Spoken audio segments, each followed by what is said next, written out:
Hi, I'm Dylan Mack, and I'm the head football coach at Elmwood Park High School. I'm here to present the Dean Carter Award. This award honors the first athletic director for Elmwood Park High School, Dean Carter. The award recognizes the male athlete who tallied the highest point total based on participation, athletic achievement, and scholastic standing.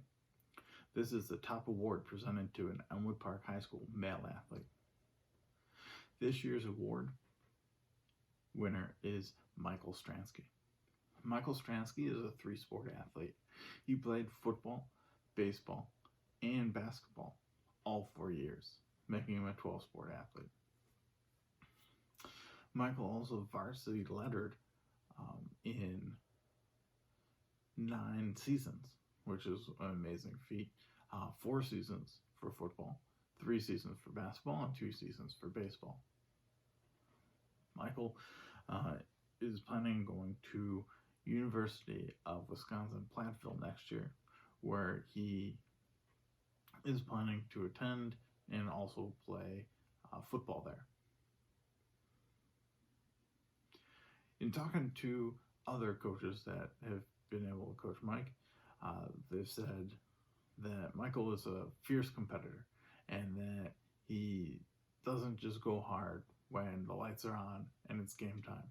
He goes hard during practice, and he isn't just, Coach Sylvester said that he's one of the best defenders that has been in the Tiger basketball program and taken probably more charges than he's ever had a player take since he's been coaching. Coach Agrino said that Michael's been one of his favorite guys to be around, not only to talk baseball but football, and just bringing his attitude, energy, and competitiveness extremely helps the Tiger baseball program, and that they're definitely going to be missing him in the years to come. For football, Michael's been our starting quarterback for the last 4 years.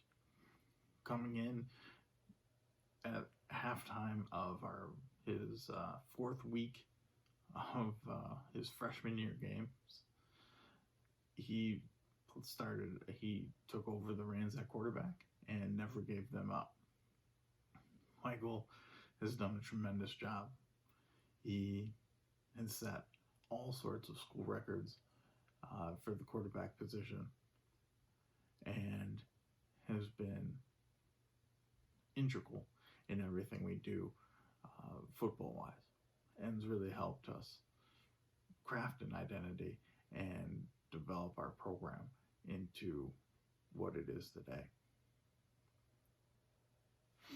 One of the big things that I've heard in talking to different coaches about Michael is kind of his humbleness and his ability to go and talk to everybody and not get such an overinflated ego. Michael, being a 14-year-old kid, 15-year-old kid, being the star quarterback of the high school football team, you would think would be more standoffish and think that he deserved more than anyone else, but you couldn't be further from the truth on that. Michael was one of the first people to help out when a teacher needed something, or would say hi to a kid in the hallway who might not be noticed by a lot of people.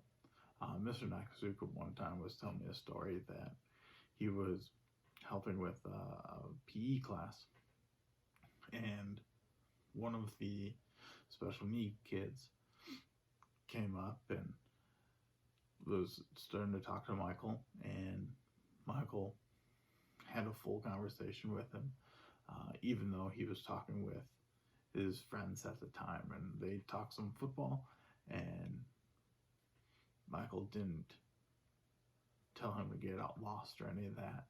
Michael was polite and engaging, and that's one of the things with Michael is he's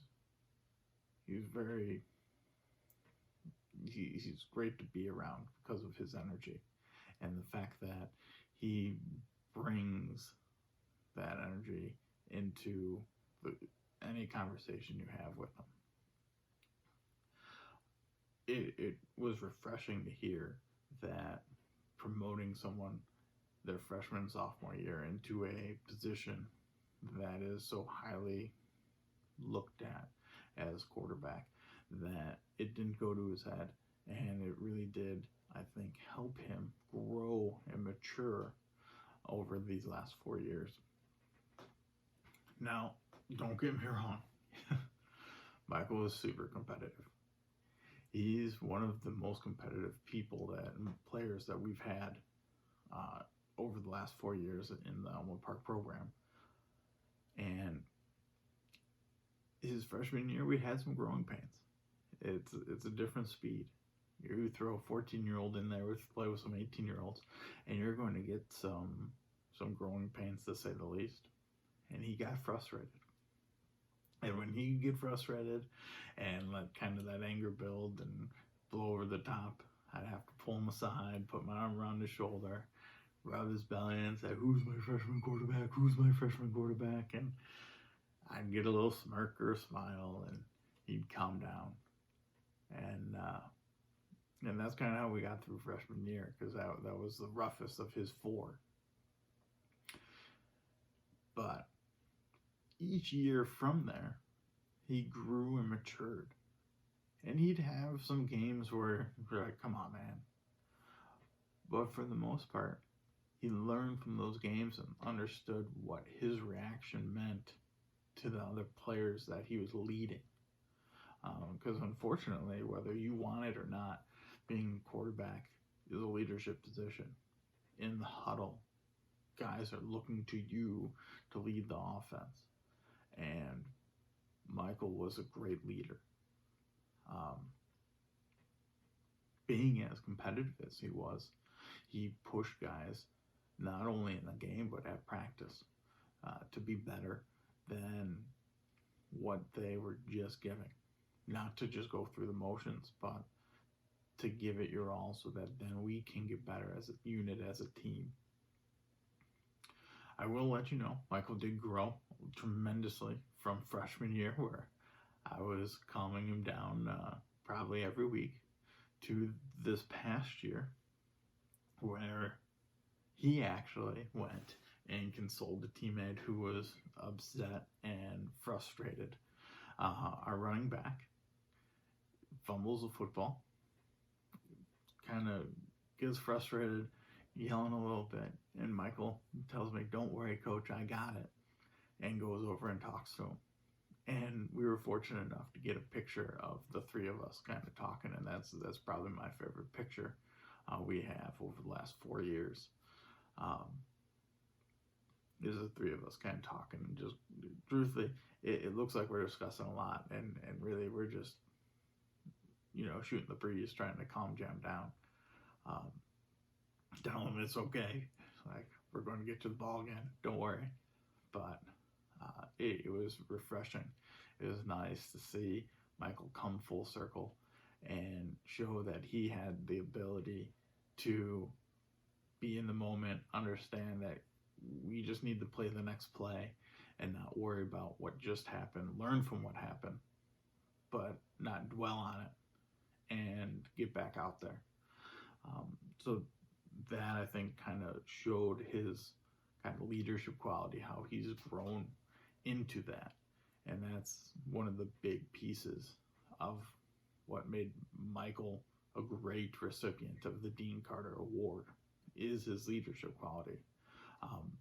For football, he was voted captain for his sophomore, junior, and senior year. And that is pretty rare, but he put the effort, the time in to know the offense backwards and forwards. He was practically a coach this past season out there to help us. He knew the offense in and out. Second to myself and our offensive assistant coaches, he was able to set people up and knew the adjustments that needed to be made, and it was a tremendous asset that is really helped us this past season. So his leadership on the field was tremendous in ways of just being able to organize guys, and they looked to him in times of crunch times and knew that he was going to be the one that would be able to get them, kind of lead them to victory. Looking at our Fenton game, it was a back and forth game where 2 years ago when we played Fenton, it was a back and forth game that I think the score was like 56 to 35 or something like that. So it was pretty late in the game that we started to pull away, and the offense just kept going, and they just kept looking. I kept asking them, and they kept playing hard, and they kept giving it all, their all, and that was a product of Mike kind of pushing those guys forward with what we're doing. And it was a tremendous game, one that was an epic game for Elmwood Park, but a tremendous game to be a part of, and it was a tremendous game to see those guys come together in that way, and Michael was integral in that piece. And like I said before, the records that he's broken, he's the all-time leader in all quarterback records that we have at Elmwood Park. He's our passing yard, pass touchdown, pass completion, pass attempts, total yards leader all time. And then this past season, he broke all those for the single season as well, which is a tremendous accomplishment. And I think he had a season that is deserving of a ton of accolades, and he was selected for the 5A All-State honorable mention team for football, and I think that also is a great honor as well. So the other part with that is Michael is one of 6 quarterbacks that has played in a playoff game, and he's led the Tigers to 3 playoff games. So the first time in Elmwood Park history that they've gone to back playoff appearances. It's something that has never been done, and it's something that doesn't just happen. You got to put the time in. You got to really work hard, and he was again one of the integral pieces to that, and has really set the foundation for our football program moving forward. So he's a kid that I definitely am going to miss. I know my daughter Zoe is probably his biggest fan. She has, I think Mike has about as many pictures of him and her on Instagram as my wife does. He always stops and poses with her after the game, and that's been an awesome way for us to kind of get to know each other more. And Mike's seems to be almost a part of my family, and that's kind of how it feels. I know he's going to be going on to great things up at Platteville, and even though he's going on and he's going to be a Pioneer, he's always going to be a Tiger for life. And I just want to congratulate you again on being the Dean Carter Award winner.